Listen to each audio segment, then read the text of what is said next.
Hey folks, Matt Easton here of Schola Gladiatoria channel in the UK. So we've got a really interesting comparison here between the longsword and the katana. Now, a lot's been said about longsword versus katana. They're swords that I suppose you can compare to some degree. They're both predominantly two-handed swords that were used in what we would call the Middle Ages, the medieval period. Obviously the longsword in Europe and the katana in Japan.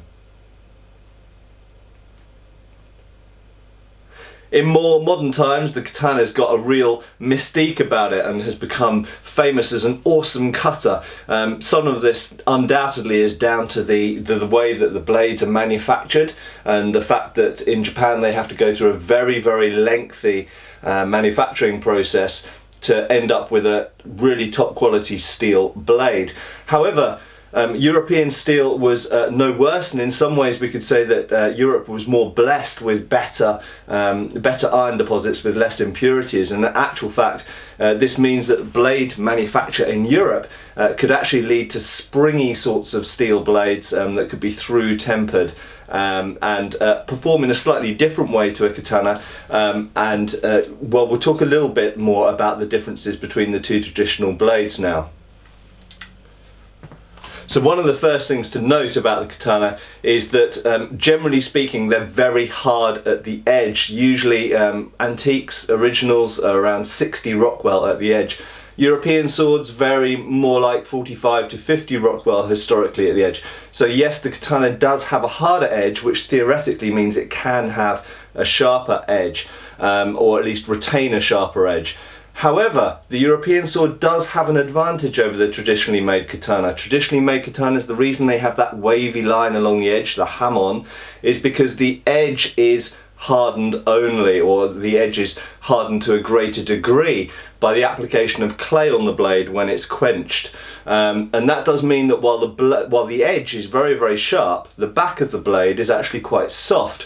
European blades are through hardened and through tempered, which means that a European blade is like a spring. If you bend it, it will come back to straight again. Japanese blades, if you bend them, stay bent.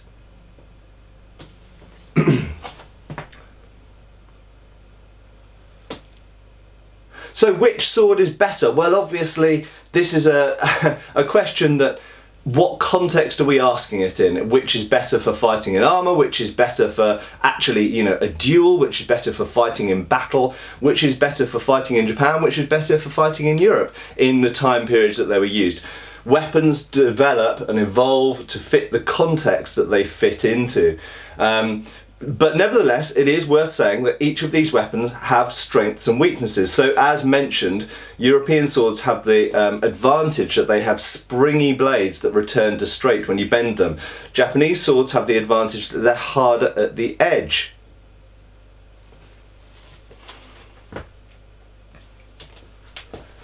In terms of the actual physical shape and characteristics of the sword, as you can probably see on the screen, there is an advantage of length, of reach for the longsword. We'll talk a little bit more about that in a minute, but it's really important to state that when we're making these comparisons, we're making generalizations.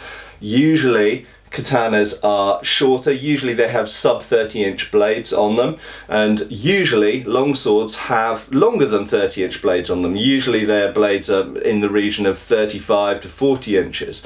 So generally speaking, there is a reach advantage for the longsword. In terms of the actual hilts, or the bits that you grip, essentially, the back end of the sword, the handles, they're of a similar sort of length, but you'll notice they have very different hand guards. Now, the cross guard of the European sword, we could say, is more protective than the small disc guard, the tsuba, of the katana. However, if we're looking purely at cutting mechanics, and if we're looking at fighting zombies, then is a handguard that important? Really, we're looking at the blades and the leverage of the grips. both of the grips are of a similar length and therefore give a similar amount of leverage. Something that's very important to mention with two-handed swords is that a lot of the leverage comes from the fact that you've got two hands on the grip. So one pushes and one pulls, or rather one pushes slightly more than the other pushes in reality. But having two hands on the grip not only means you've got a huge amount more leverage on the weapon, it also means you get tired out less quickly. So a one-handed sword actually can have longer reach, because you can reach further from your body with a one-handed sword than you can with a two-handed sword.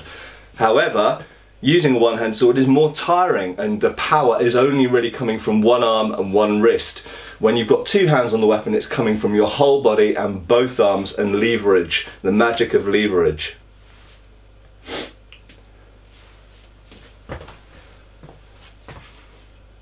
Now, coming back to that reach issue that I mentioned, it's really important to note that whilst the long swords tend to be a lot longer than the katana, look at the shapes of those tips. Very, very different shape tips of the blades for different purposes. The long sword is very, very narrow and pointy in this case. You do get some long swords which are broader at the point, but generally speaking, European swords, certainly of this kind of era, this kind of date, tend to be narrower and pointier at the end of the blade. This is for thrusting through various types of armour, predominantly padded armour and also mail, also known as chainmail. The Japanese point, however, whilst it can be used for thrusting through resistant materials, of course it's a sharp point, any sharp point can go through that kind of stuff, it is really optimised for the cut. And what that means is that at the tip of the blade, you can still cut really, really effectively right the way up here. With the European sword, at least this example, and obviously there are various types of longsword in use in Europe, but with this example, you cannot really cut effectively up here at all. This is for thrusting. If you want to cut with a European longsword, the best portion to cut with, known as the centre of percussion, COP shortened, is down here. It's usually the third quarter of the blade.